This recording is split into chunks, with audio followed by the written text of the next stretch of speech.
I'm just saying, you bought your good stuff out today, man. You know, socks and everything. So there's a very upbeat energy here. So I did kind of want to ask, what is the work culture at VPG? What's the work culture like here? Man, it's taken a while for us to get there, but I think we've hit a niche. I mean, our culture, I think, is very family friendly. You know, we're, I think, trending in that, we call it that Gen Z route now. That you know, we know that we are getting older. We are still considered a young company. You know, all of us are below the age of 40.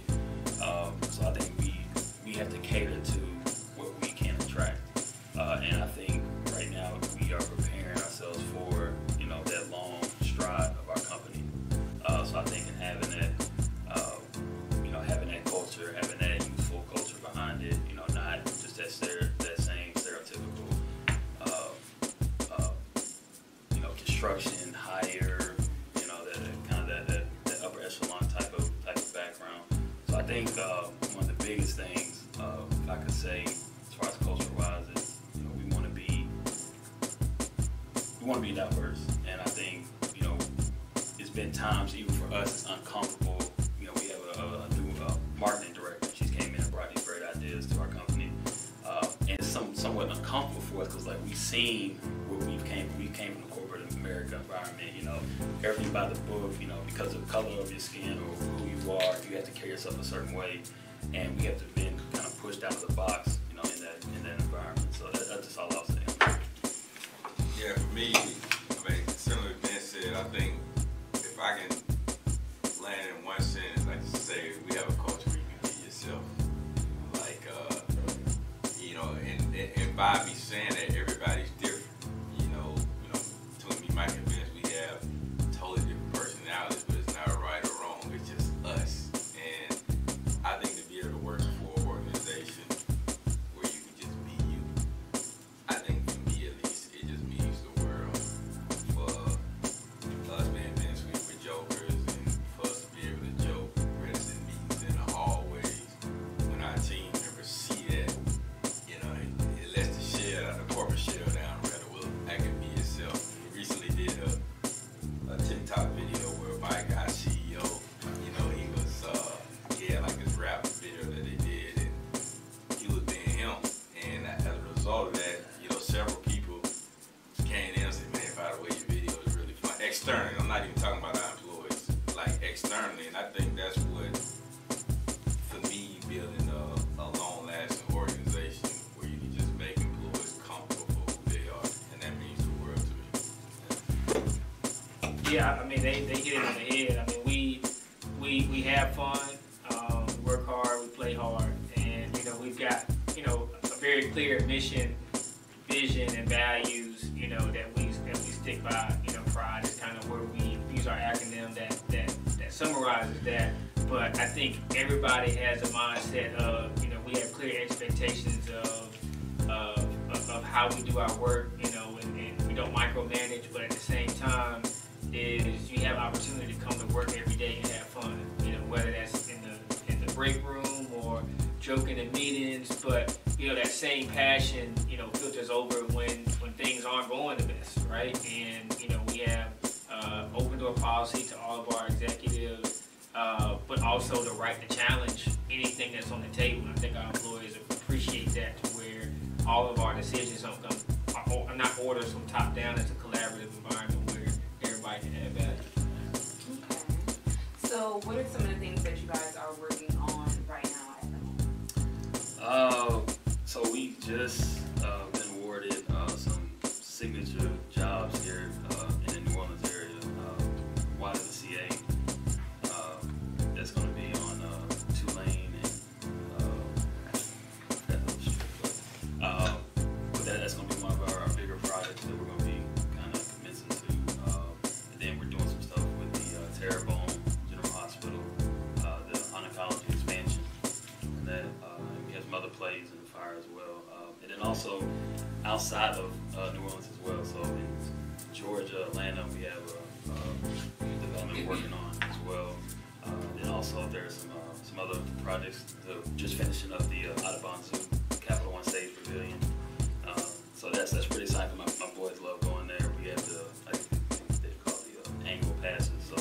So we go, you know, maybe twice a month. So for them to go out there and play on something that their dad, you know, help build is just something that means a lot to me and my family as well. So and then like I said, we're doing some stuff with the federal side as well. So yeah, that's on the construction side.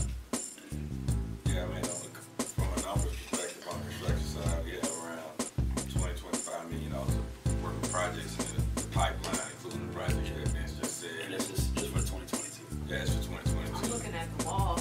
But that ain't even up yet. Yeah, we gotta update that. Yeah, so they've got that on the real estate front.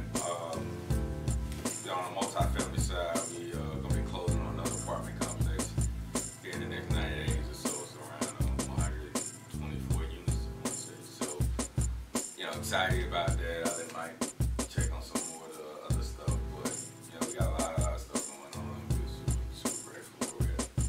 Yeah, I think, you know, for us, one of the most exciting projects is the River District project in the convention center. So we're one of the developers and construction partners on $1 billion with development over the next 10 years at the convention center. So we were awarded that project back in 2020, and we've been going through negotiations and should be securing a lease for the convention center here soon.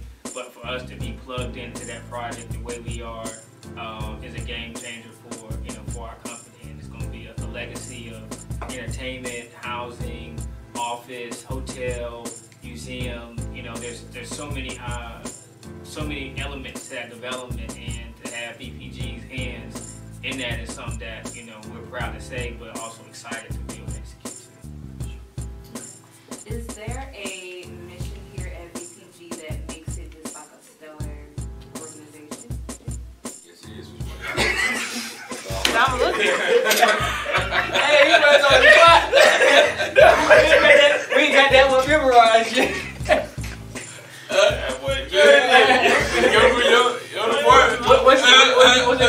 What's the mission, Shannon? To be a best-in-class general contractor setting a new standard in construction. See, I knew the old one. Yeah, y'all changed it up. Well, first of all, you got one for management. You got one. No, I got it. All right, so I was speaking of management. I knew the management. So we're teasing, but we have our mission, vision, and tenets of operation for all our companies that we abide by. And the reason we're teasing is because we used to, every single meeting, recite them. And by recite them, every meeting, we do them by heart. So we recently changed our mission on the construction side. And on the construction side, it is to build a better community and be a best-in-class general contractor. And I think the biggest thing is not only want to serve our clients, but we want to also benefit the community as well. So we've taken a good initiative since really COVID started to really give back to the community. You know, we've done stuff. You know, partnered with Son of Saint. We've went underneath the bridge and provided food. Lunch sack that we did with the homeless. Like I said, we just kind of trying to give back to the community more so than anything. So we kind of take a look at that when we look at new projects. You know, how's this going to affect the community in a good or bad way, and assess from there. So that all kind of aligns within our mission as well. Yeah, part of that too is inspiring future builders. You know, there's not a lot of GCs in the executive level that look like us. It's, you know, here in New Orleans and really around the country, and so we necessarily didn't have a hands-on example of people that look like us, and we know that the folks that we did come in contact with, that it made it possible, right? And so every success that we have is a hopeful for somebody else to say, okay, that's tangible, that's attainable, because Mike, Dre, and Vince did it, right? And that's why that's integral into that mission of being best in class, building better communities, but also inspired future people too as well. Okay, so from the start of your career, the start of this company, is there anything that you can say has kind of dwindled down? Like, do you feel like the nervousness has settled out? Do you feel like you're going into everything with just like such a high mindset? Do you feel like the nerves still kind of get to you guys now, even at this high point in your career? I'll say for me, the nerves will always be there. but I think it's a good nerve. I think we always, when we talk about it, like when we bid on a project, we're bidding with, you know, the ACOMs of the world, the big time Woodwards, the Gibbs, so on and so on. You know, it's a adrenaline rush for us as well, because it's a learning experience. But I think, you know, there's a thin line between nervousness of not being confident and the nervousness of just wanting to be successful and succeed and things. So I think we have that balance now, where I think it's still the same level, but it's more like this now. It's more leveled out, where I think our nervousness comes in more on a positive outlook. Yeah, you asked me what is the client since we started right now. Yeah, I say it's patience. You know, being in business, especially coming in contact with as many people we have, come in contact, you know, you get that wrong a lot. You know, between employees, contractors, partners, all types of people. And as a businessman and aspire to hit some of the goals that we put in place, you just got to become more diligent, I guess, on who you decide to do business with.